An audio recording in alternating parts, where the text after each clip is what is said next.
जब भी हम किसी नौकरी के लिए आवेदन देते हैं, हमारी बात सबसे पहले एक एचआर रिक्रूटर से होती है और उनसे बात करते हुए हमें ये बात समझ में आती है कि काश मैं भी एक एचआर होता तो लोगों को नौकरियां देता किसी कंपनी के बिहाफ में, ऑब्वियसली। अब एक एचआर अगर आप बनना चाहते हो, चाहे वो रिक्रूटर होना चाहते हो या फिर आप अदर किसी डिपार्टमेंट में बनना चाहते हो, जिसके लिए आपके अंदर होनी चाहिए कुछ स्किल्स। तो सबसे पहली, सबसे ज़्यादा बेसिक स्किल है एचआर की, वो है कम्युनिकेशन। क्योंकि वैसे कम्युनिकेशन सिर्फ एचआर की नहीं, बाकी सभी प्रकार की जॉब के लिए बहुत ज़्यादा ज़रूरी स्किल होती है, लेकिन एचआर में क्योंकि ज़्यादातर आपको वार्तालाप करना होता है अदर डिपार्टमेंट के एम्प्लॉयज़ के साथ, आपको ज़्यादातर लोगों की प्रॉब्लम सॉल्व करनी होगी, ज़्यादातर लोगों को हेल्प करनी होगी अलग अलग चीज़ों में, तो आपका कम्युनिकेशन बहुत अच्छा होना बहुत ज़रूरी है। अगर आप सही तरीके से कम्युनिकेट, अब वो हो सकता है कि आप लिखित कम्युनिकेट करते हो, भाई राइटिंग में भी होता है, आप मेल के थ्रू बात कर रहे हैं या एसएमएस के थ्रू बात कर रहे हैं, या फिर हो रहा है कि आप डायरेक्टली बात कर रहे हैं आमने सामने खड़े होकर, जैसे भी, लेकिन आपकी कम्युनिकेशन अच्छी होनी चाहिए और दोनों ही तरीके से, वर्बल और राइटिंग दोनों अच्छी होनी चाहिए, तभी आप किसी की बात को सही तरीके से समझ पाएंगे। अब देखो, कम्युनिकेशन में ये नहीं आता कि आप कितना अच्छा बोल सकते हो या अंग्रेजी कितनी अच्छी निकाल सकते हो। कम्युनिकेशन में टू वेज आते हैं और एक एचआर के लिए ये बहुत ज़्यादा ज़रूरी है कि उन्हें सुनना बहुत अच्छे से आता हो, क्योंकि जब भी आप किसी की प्रॉब्लम्स को सुन रहे होंगे, किसी के काम को सुन रहे होंगे, किसी के सुझाव को सुन रहे होंगे, उस समय आप कितना अच्छा सुनते हैं, कितना अच्छा समझते हैं, वो बहुत ज़्यादा ज़रूरी होगा। साथ ही साथ उस बात को आप कितने अच्छे से फिर बातचीत में ला सकते हैं, कितने अच्छे से आप समझा सकते हैं सामने वाले को अपनी बात, वो आनी चाहिए। तो कम्युनिकेशन यहाँ पर पहली स्किल होगी, उस पर आपको ज़रूर काम करना चाहिए। दूसरी सबसे ज़्यादा ज़रूरी स्किल होती है ऑर्गेनाइजेशनल स्किल। उसमें 3 मेजर पार्ट आते हैं। सबसे पहला है टाइम मैनेजमेंट। अब टाइम मैनेजमेंट क्यों ज़रूरी है? क्योंकि देखो, जैसे बहुत सारे आपके पास टास्क अलग अलग रहेंगे जिनको टाइम से करना ज़रूरी होता है। बहुत सारी चीज़ें डिलीट की जा सकती है, बहुत सारी चीज़ों में थोड़ा टाइम लग जाता है, लेकिन कुछ टास्क जैसे कि एम्प्लॉयमेंट एग्रीमेंट ड्रॉ करना या पेमेंट प्रोसेस करना, इस तरह के काम जो होते हैं टाइम सेंसिटिव होते हैं, इनको आप ज़्यादा डिले नहीं कर सकते। ज़्यादा या थोड़ा भी डिले करना बहुत बड़ी परेशानी का सबब बनेगा। तो क्योंकि आपके कुछ एक टास्क बहुत ज़्यादा टाइम सेंसिटिव है, उनके लिए आपको टाइम मैनेजमेंट आनी चाहिए, प्रायोरिटी सेट करना आपको आना चाहिए कि कौन से काम किस समय पर होंगे। दूसरी चीज़ होती है रिकॉर्ड मैनेजमेंट। अब बहुत सारी आपके पास इंफॉर्मेशन होने वाली है, बहुत सारे डॉक्यूमेंट होने वाले हैं, बहुत सारे एम्प्लॉयमेंट एग्रीमेंट्स होने वाले हैं, जिनकी आपको डिजिटल और फिजिकल दोनों ही कॉपी रखनी होगी और हो सकता है कुछ समय के बाद उनकी ज़रूरत आपको पड़ जाए। तो ऐसे समय पर आपको ये रिकॉर्ड्स मैनेजमेंट अच्छे से आता है, तो आप उनको बहुत ही अच्छे तरीके से रख पाएंगे और जिसकी वजह से आगे कभी भी उनकी ज़रूरत पड़े बहुत ही ईजिली आपका काम हो जाएगा, जिससे आपका टाइम भी बचेगा और आपका काम भी अच्छा होगा। तो 2 चीज़ें हो गई। तीसरी चीज़ है कैलेंडर मैनेजमेंट। आप लोगों ने सभी ने ये चीज़ देखी होगी कि आजकल इंटरव्यूज़ जो हैं वो ऑनलाइन हो जाते हैं, मीटिंग्स ऑनलाइन हो जाती है या फिर उन्हें बहुत ही अच्छे तरीके से शेड्यूल किया जाता है।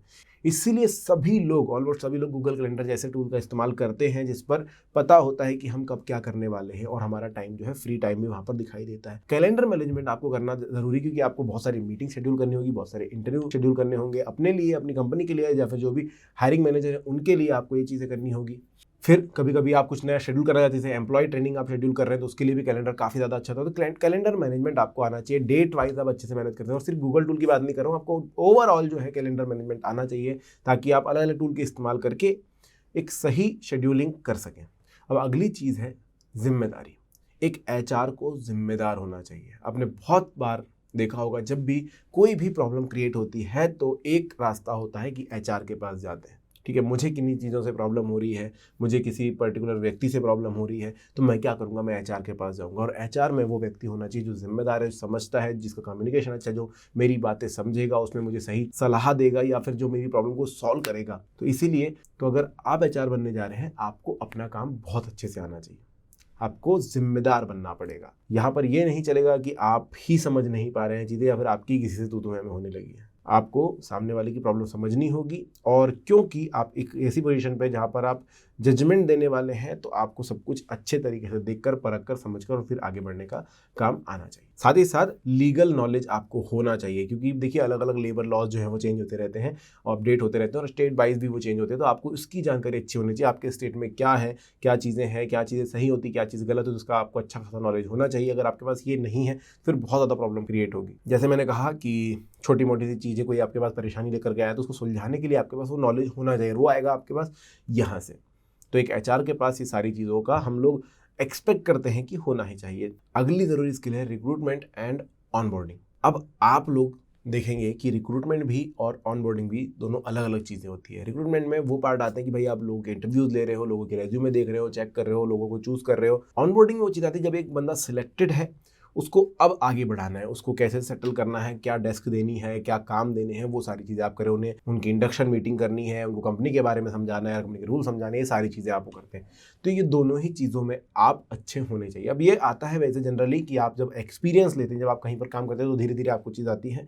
तो पहली कंपनी में हो सकता है कि आपको थोड़ा सा टाइम लगे, लेकिन आपको इन चीज़ों पे ज़्यादा से ज़्यादा काम देना होगा। रिक्रूटमेंट में बहुत सारी चीज़ें आती है। आप फर्स्ट राउंड ऑफ इंटरव्यू लेते हैं तो आपको पता होना चाहिए कि किस तरीके के क्वेश्चन पूछे जाएंगे, ताकि एक अच्छे व्यक्ति का चुनाव आप करें। अब ये हो सकता है कि आप अपने सीनियर से थोड़ी सी बात करें कि कैसे इंटरव्यू लिया जा सकता है, कैसे किन क्वेश्चन को ज़्यादा प्राथमिकता दी जा सकती है, रेज्यूमे पर किन चीज़ों को ज़्यादा प्राथमिकता दी जा सकती है, और किस पर्टिकुलर पोजीशन के लिए हम किसी को ढूंढ रहे हैं तो क्या क्या चीज़ें वहाँ पर लगेगी। तो ये सारी चीज़ें आपको आनी चाहिए। एक रिक्रूटर वो नहीं होता कि भाई आपको बहुत अच्छा रिज्यूमे दिखा तो आपने देखा ही नहीं कि किस पोस्टिंग के लिए आ रहा है।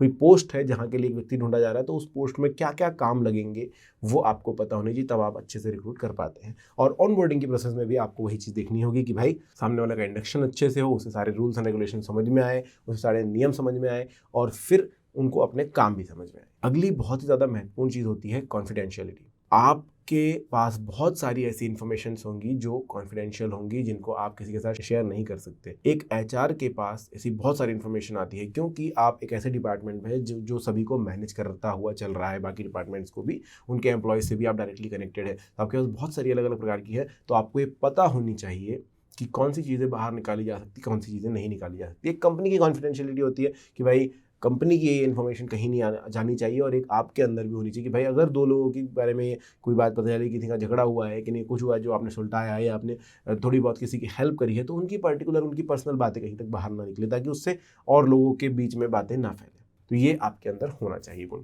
और इसके अलावा आपको टेक्नोलॉजी की अच्छी समझ होनी चाहिए। आजकल बहुत सारे ऐसे टूल्स हैं जो कि एचआर के लिए बने हुए हैं, जो एचआर के काम को बहुत ज़्यादा ईजी कर देते हैं, जैसे कि एचआर इंफॉर्मेशन सिस्टम या फिर एप्लीकेंट ट्रैकिंग सिस्टम, जो कि एप्लीकेंट के बारे में सारी जानकारी ट्रैक करते हैं। तो इस तरीके के बहुत सारे अलग अलग टूल्स हैं जिनकी मदद से आप जो है अपने काम को और ज़्यादा ईजी बना देते हैं। बहुत सारी कंपनियां इन सारी चीज़ों को अडॉप्ट कर रही है, अलग अलग प्रकार के टूल्स यूज़ करती है मीटिंग्स के लिए, अपने इंटरव्यू के लिए फर्स्ट राउंड में ही मतलब सीधा स्क्रीनिंग हो जाती है। जो भी एप्लीकेंट होते हैं उनकी ज़्यादा ज़रूरत नहीं होती कि उनके बारे में बहुत ज़्यादा जानना पड़े या उनका कोई सच में इंटरव्यू लेना पड़े। तो इस तरीके के टूल से आप फेमिलियर होंगे तो आप अपने काम को ज़्यादा इफेक्टिवली कर पाएंगे, फास्ट कर पाएंगे। कुल मिला के इतना है कि कंपनी यही चाहिए कि उनका प्रोडक्शन जो है वो तेजी से बढ़े। तो ये कुछ चीज़ें हैं दोस्तों जो कि अगर आप एचआर बनना चाहते हैं आपके काम में आएगी। अगर वीडियो अच्छा लगा तो लाइक और अपने दोस्तों से शेयर जरूर कीजिएगा। Thank you.